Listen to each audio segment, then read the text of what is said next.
Hello friends, मैं आशीष परीक्षा सागर YouTube channel में आप सभी बच्चों का स्वागत करते हैं। तो चलिए बच्चों, कल हमने पढ़ा था, जो पिछला कल है उसमें पढ़ा था जयशंकर प्रसाद का जीवन परिचय, और आज हम लोग पढ़ने वाले हैं आचार्य रामचंद्र शुक्ल का जीवन परिचय। यानी जयशंकर प्रसाद, आचार्य रामचंद्र शुक्ल और एक ले लीजिए आप डॉक्टर राजेंद्र प्रसाद। इन तीनों में से वैसे दो ही काफ़ी है, आचार्य रामचंद्र शुक्ल और जयशंकर प्रसाद। वैसे आपको अगर तीन आ रहा है, जयशंकर प्रसाद, आचार्य रामचंद्र शुक्ल और डॉक्टर राजेंद्र प्रसाद, तो इन तीनों में से एक तो निश्चित है कि गद्य खंड में आ ही जाएंगे, उसमें कोई दिक्कत नहीं है। तो आज हम पढ़ने वाले हैं आचार्य रामचंद्र शुक्ल का जीवन परिचय। सही बात तो ये है कि हमें अधिक से अधिक अंक लाना है। हमें क्या करना है? अधिक से अधिक अंकों को लाना है। तो उसके लिए हम कैसे लिखेंगे? लिखावट में भी सुधार होना चाहिए, तभी हमें अधिक से अधिक नंबर मिल सकता है। तो बोर्ड पेपर में मेन है कि आप लिखते कैसे हैं, आपका ढंग क्या है, तौर तरीका क्या है। अगर आप इस ढंग से लिखते हैं तो जाहिर सी बात है आपको पूरे अंक दिए जाएंगे। देखिए, आपको ऐसे ही लिखना है जैसे बताया गया। जो भी प्रश्नोत्तर नंबर हो 26 का या जो भी हो पेपर में, पेपर के हिसाब से ही हम प्रश्नोत्तर नंबर डालते हैं। जैसे दिया है आचार्य रामचंद्र शुक्ल, हमें आचार्य रामचंद्र शुक्ल का जीवन परिचय लिखना है। तो चलिए शुरू करते हैं। पहले हेडिंग डाल लेंगे, नाम, जन्म, पिता, माता, मृत्यु, रचना, ये सब शॉर्टकट में। उसके बाद में फिर नीचे जीवनी। तो चलिए देखते हैं। नाम है आचार्य रामचंद्र शुक्ल। इनका जन्म कब हुआ? सन 1884 ईस्वी। कहाँ हुआ था?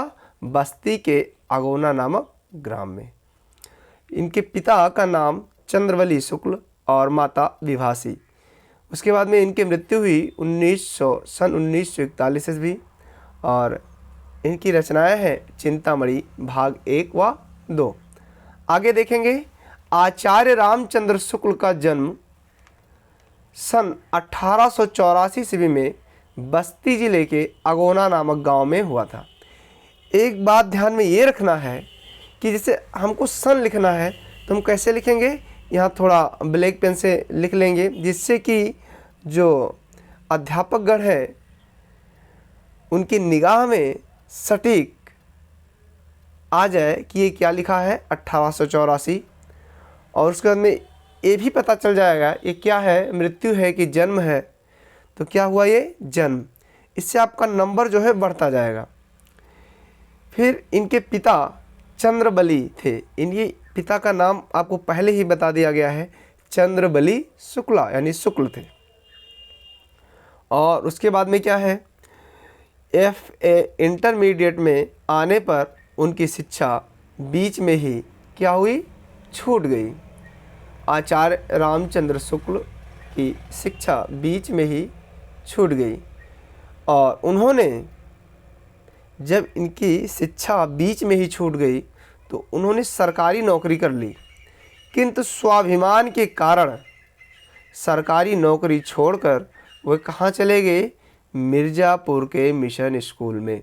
मिर्ज़ापुर के मिशन स्कूल में चित्रकला के अध्यापक हो गए। कौन? आचार्य रामचंद्र शुक्ल। स्वाध्याय यानी स्वयं अध्याय से उन्होंने हिंदी, अंग्रेजी, संस्कृत, बांग्ला, उर्दू, फारसी आदि कई भाषाओं का अच्छा ज्ञान प्राप्त कर लिया था।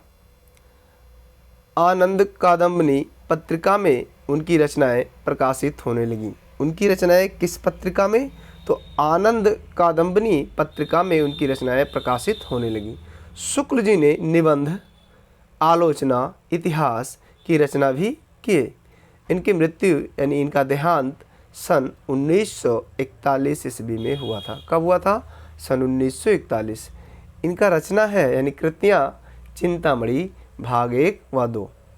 बस बच्चों, आज इतना ही, और अगले दिन फिर आपसे मिलते हैं नए टॉपिक के साथ। तब तक के लिए जय हिंद।